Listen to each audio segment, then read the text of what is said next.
Olá, meus queridos irmãos. Em Filipenses capítulo 4, verso 4, está escrito: Alegrai-vos sempre no Senhor, outra vez digo, alegrai-vos.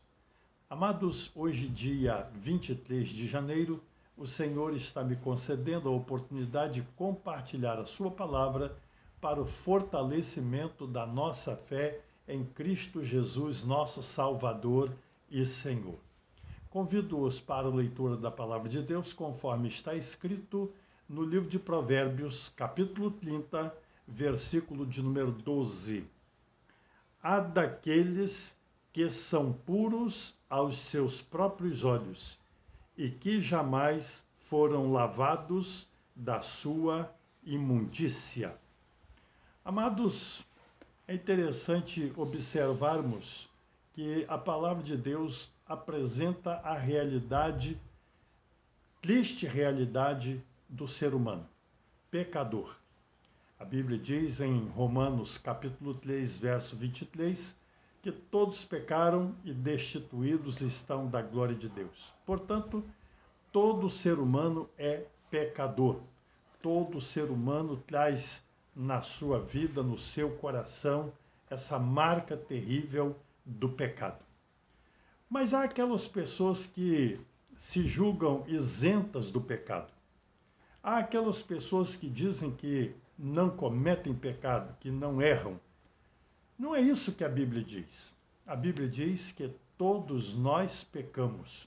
E por isso, todos nós fomos afastados da presença de Deus, porque o pecado separa o homem de Deus.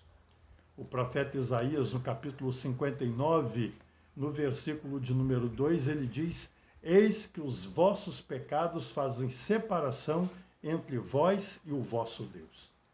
Portanto, nenhuma pessoa pode dizer que não tem pecado. Mas há aqueles que insistem em dizer que são puros, que não têm pecado, que estão livres da condenação e que Deus precisa aceitá-los do jeito que eles são. Ou, na verdade, Deus tem que aceitá-los. São aqueles que caminham pela autojustificação. Não existe autojustificação. Nenhum ser humano consegue se autojustificar, consegue se autolimpar, consegue ficar livre do seu próprio pecado, a não ser que ele confesse o seu pecado e entregue sua vida a Jesus. A Bíblia diz que Jesus veio para ser o nosso Salvador. João, o evangelista, no capítulo 1 do seu evangelho, no versículo de número 29, diz que João o Batista, apontando para Jesus, disse: Eis aí o Cordeiro de Deus que tira o pecado do mundo. Portanto, Jesus veio para livrar o homem do pecado. E o homem só consegue ser liberto do pecado se de fato ele entregar a sua vida a Jesus, aceitando-o como Salvador e Senhor da sua vida. Esta é a única forma que a Bíblia nos apresenta de sermos livres do pecado. Na primeira carta de João, no capítulo 1, no versículo de número 9, diz assim: se confessarmos os nossos pecados, ele é fiel e justo para nos perdoar os pecados e nos purificar de toda injustiça. Portanto, o único caminho da pessoa se libertar, ficar livre do pecado, é confessando o seu pecado a Jesus, pedindo a ele o perdão, para receber dele o perdão, para receber dele a vida eterna.